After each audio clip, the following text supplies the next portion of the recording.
सभी को राम राम। भाई जब हम पॉजिटिव बात ढूंढना चाहो तो पॉजिटिव मिल जाती है, और नेगेटिव अगर हम ढूंढना चाहो तो नेगेटिव के सारे तथ्य भी जुटा मिल जाते हैं सब तथ्य।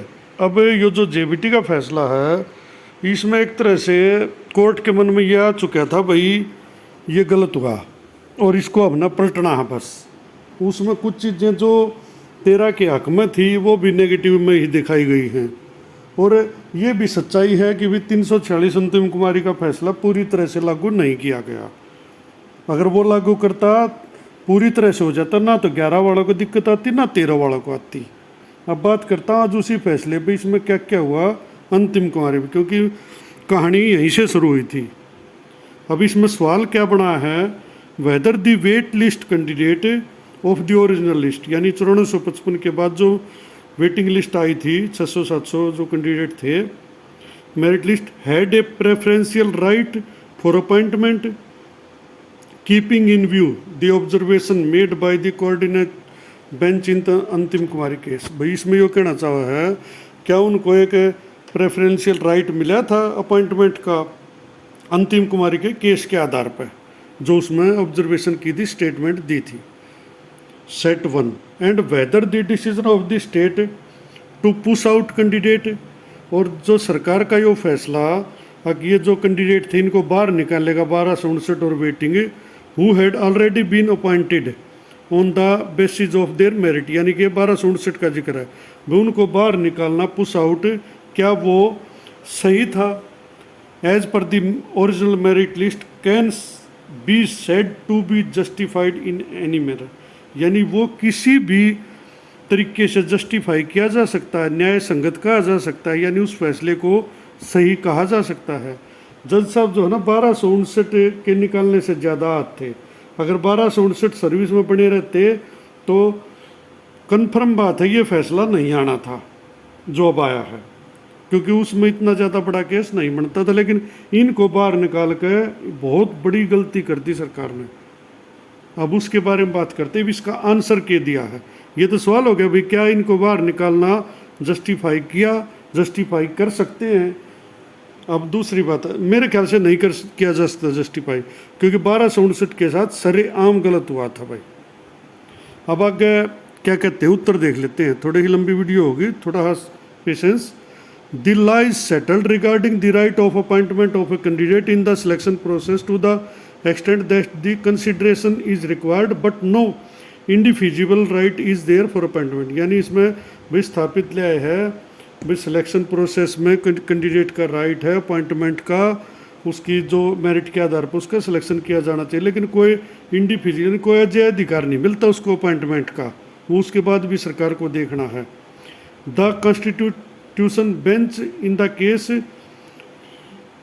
held that the state is under no legal duty to fill up all or any of the vacancy, यानी स्टेट की कोई ड्यूटी नहीं है, कोई कानूनी दबाव नहीं है कि वो सारी पोस्ट को भरे, यानी कुछ पोस्ट अगर खाली रह जाती हैं तो रह जाने दो। Notification is only an invitation, वो एक न्योता है सिर्फ, अभी क्वालिफाइड जो कैंडिडेट है वो अप्लाई करें रिक्रूटमेंट के लिए, and on their selection they do not acquire any right to the post, लेकिन उनके बाद भी उनको कोई राइट नहीं रहता है ये, क्योंकि सारे अधिकार देखो नियोक्ता के हैं, उसको ज़रूरत होगी वो लगाएगा, ना ज़रूरत होगी ना लगाए। ये इन्होंने एक तरह से बात छेड़ी है बस। अब आगे चलते हैं। The caveat as such was put however that the state can not act an arbitrary manner, इसमें एक ये भी स्थापित न्याय है कि भी स्टेट जो है ना वो मनमान्य तरीके से व्यवहार नहीं कह सकता। If vacancies are to be filled up, the comparative merit list of the candidate as reflected to be taken into consideration, यानी कि अगर पोस्ट भरी जानी है तो कंपैरेटिव, यानी कि जो मेरिट लिस्ट है उसका इन स्टेट को पालन करना पड़ेगा। ये मनमाने तरीके से ये नहीं कर सकते कि भाई किसी को भी लगा दे, इनको पूरी मेरिट लिस्ट के आधार पर जो योग्य कैंडिडेट है उनको पहले लगाना पड़ेगा। Relevant para of the set judgment as under, इसमें भी यही कहा है भाई it is not correct to state that if a number of vacancies are notified for appointment and adequate पर्याप्त number of candidate are found fit, the successful candidate acquire an indefeasible, यानी इसमें वही कहा भी कोई स्पष्ट आपको ऐसा अधिकार नहीं मिल जाता कि आपकी ज्वाइनिंग होगी ही, बेशक आप उसने अपॉइंटमेंट में हुए है और आपका चयन भी हो गया है, ये स्टेट के हक की भाई। लेकिन आगे उसमें वही कह दी, लेकिन वो मनमाने तरीके से व्यवहार भी नहीं कर सकते। और स्टेट की कोई ड्यूटी नहीं है कि भाई अगर पोस्ट खाली रह जाती है तो उनको ज़रूरी ही भरना हो। अगर कोई कैंडिडेट ना मिले और भर्ती में अगर 150 पोस्ट खाली रहेंगे तो स्टेट रख सकता है। और लेकिन उसके लिए भी उन्होंने एक बोनाफाइड तरीका अपनाना पड़ेगा, भाई ये पोस्ट खाली है, अगर भरनी है तो इस तरीके से भरनी, ना भरनी तो इसलिए नहीं भरनी। और रिलैक्सेशन देने का भी नियम होता है भाई, रिलैक्सेशन भी सरकार पॉलिसी बना के दे सकती है। इसमें केस में क्या हुआ, अगर 13 वालों को सरकार को रिलैक्सेशन ही देनी थी तो पॉलिसी बनानी चाहिए थी, लेकिन इसमें कोई पॉलिसी नहीं बनाई। इसमें आगे बात करते हैं इसी बात की। And we do not find any, ये सुभाष चंद्र एक और केस का हवाला दे दिया आगे। एक ये SS बालू एंड अदर्स केरला का, और मुझे काफ़ी उदाहरण दे रखे, इनके सारे उदाहरण दिए, ये फार्मूलोस पर लागू किया। अब कोर्ट क्या कहती है इस मामले पे, however the state has apparently acted in an arbitrary manner, यानी कि सरकार ने इस केस में मनमान्य तरीके से काम किया है। And against the settled principle, और स्थापित जो सिद्धांत है उनके अनुसार काम नहीं किया। That the eligibility criteria can not be altered against the prevalent rules, यानी रूल के अनुसार जो एलिजिबिलिटी क्राइटेरिया है वो कैन नॉट बी अल्टर्ड, उसके साथ छेड़छाड़ नहीं की जा सकती। और इस केस में JBT वाले में सरकार ने की है, ये कोर्ट कह रहा है भाई साफ, on the basis of which the advertisement itself was issued, भाई एडवर्टाइजमेंट के जो रूल थे उनके साथ सरकार ने छेड़छाड़ की है और मनमाना व्यवहार किया है। And in such circumstances we are of the considered opinion that the state could not give any concession, भाई कोर्ट इस नतीजे पर पहुंची इन सर्कमस्टांसेस के आधार पर कि स्टेट कोई भी कंसेशन नहीं दे सकता against the rules. In such circumstances the coordinate bench had observed that the writ petition have become infructuous qua the relief of set 1। इन मेयो के कोर्ट के को है, हम ये देखते हैं या बेंच ने देखा है कि भी जो अंतिम कुमारी का केस था उसमें 3 सेट बनाए थे, सेट 1 का जो डिसीजन उन्होंने डिस्पोज ऑफ किया वो इनफ्रुक्शियस मान के किया है, यानी कि निष्फल, बिना काम का, व्यर्थ, यानी उस पिटीशन को व्यर्थ मान के उसका निपटारा किया है, उसमें फैसला नहीं दिया। ये डबल बेंच कह रही है, या कोऑर्डिनेट, या जो विकास सूरी के संध्यावाले की बेंच थी, या कहे coordinate bench has observed that the writ petition have become infructuous, infructuous का मतलब होता है व्यर्थ, qua the relief of set 1, no specific mandate और law had been laid down by the coordinate bench. ये अंतिम कुमारी के केस की बेंच पे कमेंट किया है अब वाली बेंच ने, संध्यावालिया जी ने, अभी कोई भी स्पेसिफिक कानून का पालन नहीं किया गया कोऑर्डिनेट बेंच द्वारा। That on account of the communication dated 20/4/2015 the state could file up the post dehors the rules, यानी कि जो उस पर भी टिप्पणी कर दी इन्होंने, अभी उन्होंने कोई भी स्पष्ट कानून का पालन नहीं किया जो सरकार ने 20/4/2015 की कम्युनिकेशन दिया था, और वो कम्युनिकेशन आया था सरकार के बीच में और AG HSSC के बीच में, ठीक है। दी state could file the post, यानी रूल को तोड़कर स्टेट किसी पोस्ट को नहीं भर सकता। इसमें कुल मिला के ये बात की, अब आगे बात करते हैं। आगे ये जो है ना क्वालिफिकेशन दिखाई गई, भी एसेंशियल क्वालिफिकेशन के थी सबको पता है भाई, लेकिन इसमें ये स्टेट मैंडेटरी था, ये नहीं था। अब इसमें क्या है आगे, the division bench in the case of Antim Kumari on 29/4/2015 at dispose of the writ petition of set 1 as infructuous, व्यर्थ का मानते हुए इसको डिस्पोज ऑफ कर दिया। In view of the communication of the government dated 20/4/2015 का जो कम्युनिकेशन कोर्ट के सामने रखा गया उसको देखते हुए, और वो कम्युनिकेशन ये था, सब्जेक्ट इसका था consideration of claim of the petitioner in CWP 346 of 2013 and other connected matter. ये सबमिट हुआ था भाई कोर्ट में सरकार की तरफ से।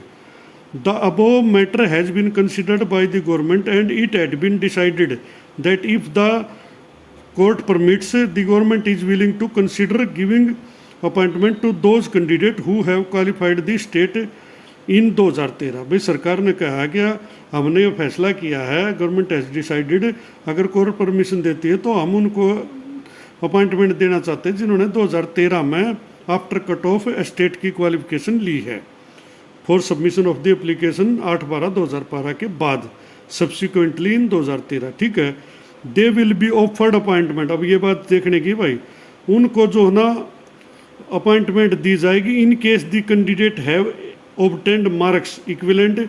उनको इस शर्त पर अपॉइंटमेंट दी जाएगी अगर उस कैंडिडेट ने 13 वाले ने उस इतने मार्क्स लिए इक्विवेलेंट और more than the cut off the category for which recommendation in respect of 9455 candidate have already been received from the erstwhile H Haryana school teacher education board against advertisement number. यो न्यू क्या है भाई, भाई उस advertisement 9455 में जो last candidate है ना उसके बराबर नंबर हो या उससे ज़्यादा हो तो 13 वाले को हम अपॉइंटमेंट दे देंगे।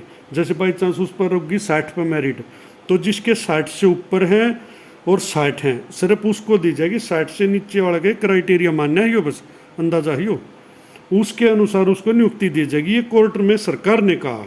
ठीक है, यहाँ तक the department has sufficient vacancies. अब ये बात मैं थोड़ा कहना चाहूँ भाई, लेकिन उसमें न्यू थोड़ी कहा था कि भाई हमें मेरिट लिस्ट दूसरी बनाऊंगी। ये कहा था भाई जो आखिरी कैंडिडेट के जितने नंबर हैं 2013 वाले के उससे ऊपर होंगे या वो उसके बराबर होंगे तो उनको नियुक्ति दी जाएगी। लेकिन कहीं भी ये नहीं कहा था भाई इनको बाहर किया जाएगा या दूसरी रिवाइज मेरिट लिस्ट बनाओगे। आगे बात करते हैं। The department has sufficient vacancies for primary teachers for consideration of the claims of the petitioner and in this way the competing claims of the petitioner and the department ने कह दिया हमारे पास पर्याप्त वैकेंसी है और इस तरीके से पिटिशनर भी और जो सिलेक्टेड कैंडिडेट है सबके claim will be settled however before appointment. जो वो अब बायोमेट्रिक करेंगे। अब आगे क्या कहते हैं, you are requested to bring this stand of the government to the notice of honourable high court. ये एजी साहब को चिट्ठी लिखी थी, आगे बताता हूँ, और उसको कहा था भी आप हाई कोर्ट के आगे हमारा ये स्टैंड रखो ताकि ये जो है ना डिसाइड की जा सके। It is pertinent to mention here that, वो को है कि ये भी यहाँ पर दर्शाना ज़रूरी है कि भी बहुत ज़्यादा मात्रा में पोस्ट खाली पड़ी हैं और जो स्टडीज है स्टूडेंट की वो सफरिंग हो रही है, बाधित हो रही है। And there is an urgency to appoint the recommended candidate. और ये एक अर्जेंसी का मैटर है, ये कोर्ट के सामने कहा था अंतिम कुमारी, और हमने इनके अपॉइंटमेंट देनी ज़रूरी है, ये कोर्ट कहा। Attention is also drawn towards the order of honourable high court 5/2/2015 in this case. वो यो एक अलग मैटर था, अब भाई इनके हम 1 महीने में 2 महीने में पूरी कर लेंगे जो भी था। अब आगे क्या कहता है, a perusal of this some would go on to show that it was only a proposal. बीओ गवर्नमेंट का एक प्रस्ताव था that the government was willing to consider giving appointment. बी गवर्नमेंट का एक प्रस्ताव था जो अपॉइंटमेंट देना चाहती है। अब ये कोर्ट कह रही है इस बात को टू दोज कैंडिडेट जो 2013 में कट ऑफ के बाद है। And there was no such policy decision, ये कह दिया डबल बेंच ने, अब वहाँ पे कोई पॉलिसी डिसीजन नहीं था, ये सिर्फ एक प्रस्ताव था, पॉलिसी नहीं बनाई। Taken to relax the rules and it was only a letter, ये केवल एक पत्र था। Which was address from the principal secretary government, principal chief secretary ने ये लिखा था गवर्नमेंट ऑफ हरियाणा के ने स्कूल एजुकेशन डिपार्टमेंट के एजी को। अब इस बात ने नकार दी कि भाई हम इसको कैसे मान लीजिए, सिर्फ एक पत्र है या कोई पॉलिसी नहीं। अगर पॉलिसी होती ना तो आज 2013 वाले सेफ थे, आज पॉलिसी बना दे गवर्नमेंट आज भी सेफ हो जाएंगे। इट इज़ क्योंकि पॉलिसी फिर वह बात है चैलेंज नहीं होती, अगर गवर्नमेंट पॉलिसी बना के ले आओगी तो वो कोर्ट को माननी पड़ जाती है। It is pertinent to notice at that point of time 9455 had already been filled up. अब ये कहते हैं कि जिस टाइम यो अंतिमकारी का फैसला चला उसमें 9870 में से 9455 पोस्ट भरी जा चुकी थी और उनकी रिक्वेस्ट सेंड कर दी जा चुकी 20/8/14 को बोर्ड को, और केवल 450 वैकेंसी उस टाइम खाली थी हरियाणा की मेवत की, which had not been filled up and a vested right had already accord to the set of person. तो ये कोर्ट कहती है अगर हम यह बात भी मान लें तो 9455 पोस्ट भरी जा चुकी थी, केवल 415 खाली थी। आप सिर्फ उन पर वो नियम लागू कर सकते थे कुछ हद तक 415 पोस्ट पे, लेकिन आपने तो सिस्टम ही बदल दिया सारा। The person who were not even eligible had taked the claim and the state of Haryana unwittingly gave a concession, यानी कि बिना काम के बिना नियम कानून के, बिना किसी पॉलिसी के उनको एक कंसेशन दे दी विच वाज अगेंस्ट दी, जो कानून के खिलाफ है, and which could not be permitted to detriment of the candidate, और इसकी परमिशन नहीं दी जा सकती, which were duly qualified, and उनके ऊपर परमिशन नहीं दे सकती जो उस टाइम पे योग्य थे पूरी तरह से। 10 अब आगे क्या कहते हैं, 10 the action of the state can not be turned to be totally arbitrary and can not be justified और कंडम्ड इन एनी मैटर, यानी ये कह दिया कि भाई किसी भी तरह से टोटली मनमाना फैसला था गवर्नमेंट का, किसी भी तरह से न्याय संगत नहीं कहा जा सकता, इसके फेवर में नहीं बोल सकते। The person who were eligible and were in the wait list were accordingly to be offered the appointment in preference to the others.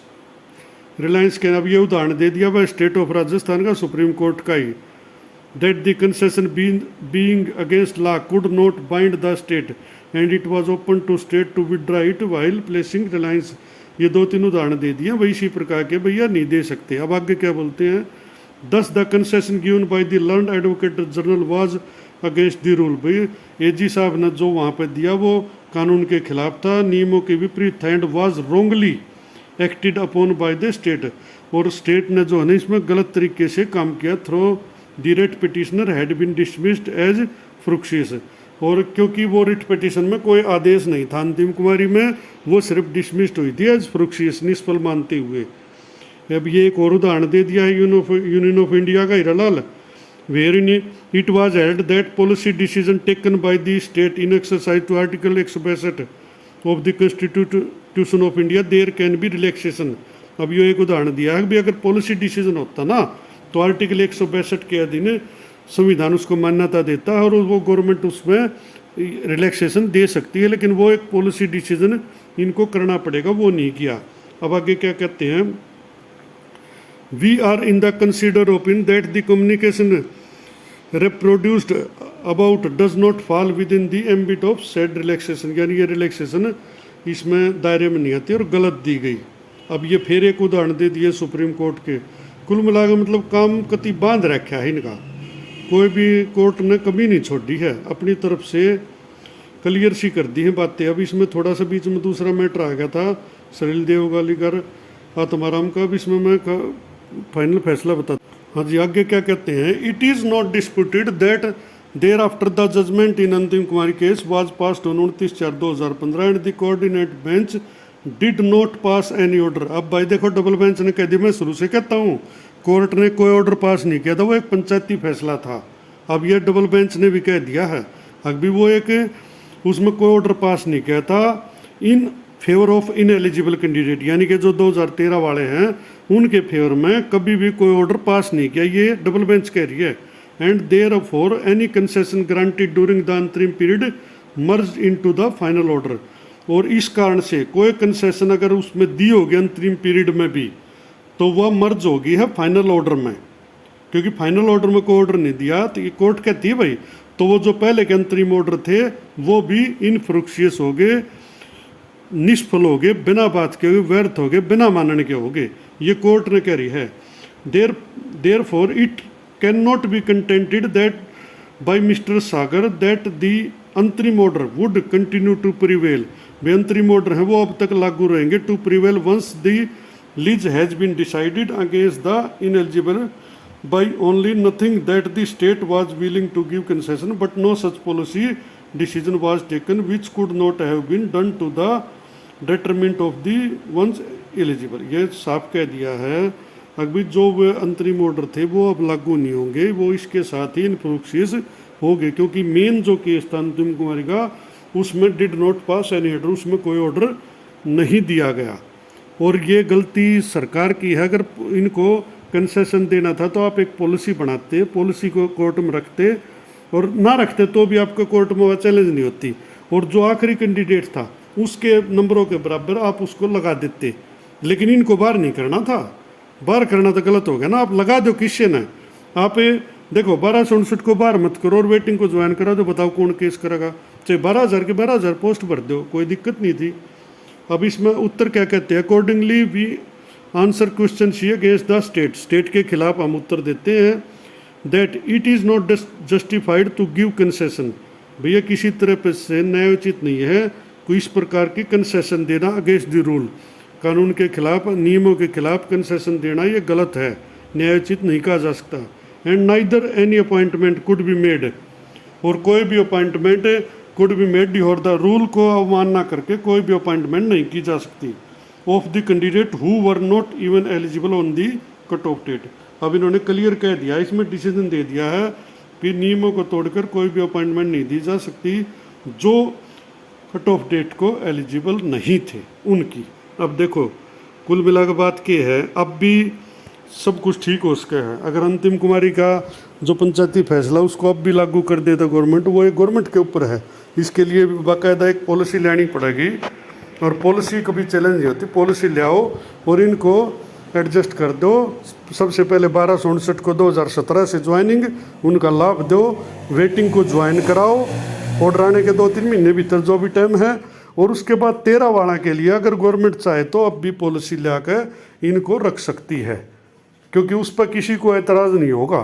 क्योंकि 2011 वाला का एतराज़ सिर्फ इतना ही है ना कि 1259 को क्यों बाहर किया, इसको वेटिंग वाला क्यों नहीं है। अगर उनका क्लेम सेटल हो जाता है उन्होंने तो खुद, बल्कि अंतिम कुमारी में कह दिया था कि जी हमने कोई दिक्कत नहीं, किससे न लाओ, गवर्नमेंट हर के मलिक ने खुद कहा था बस उनकी लिस्ट के साथ छेड़छाड़ ना की जाए। इसलिए एक भाईचारे की बात यह, कोई किसी के खिलाफ नहीं है, 2011 वाले भी 13 के खिलाफ नहीं, वो सिर्फ अपने लिए कह रहे हैं कि भाई हम क्यों बाहर करें, बात उनकी भी जायज़ है। और 13 वाला को भी पता है भाई 1259 के साथ गलत हुआ, वेटिंग वालों का जो एलिजिबल थे उनका हक बनता था, और बात तो ये हुई थी कि आखिरी कैंडिडेट के बराबर नंबर है उसको ज्वाइन कराया जाएगा। ये बात कहीं भी नहीं हुई आज तक कि भाई 1259 को बाहर किया जाए या दूसरी लिस्ट बनाई जाए, और जो 98-70 है उससे ऊपर ना भरे जाए। उसमें तो गवर्नमेंट ने कहा था हम करेंगे, लेकिन गवर्नमेंट ना तो कोई पॉलिसी लेकर आई, इवन ये बाहर और कर दिए। तो ये दोनों ही बातें गलत हुई। वो रातों रात 1259 को बाहर करना आज नुकसानदेह होगा। अगर उस टाइम गवर्नमेंट बाहर ना करती और कोर्ट से ही कोई ना कोई डिसीजन करवाती, वो ज़्यादा फायदेमंद होता सबके लिए।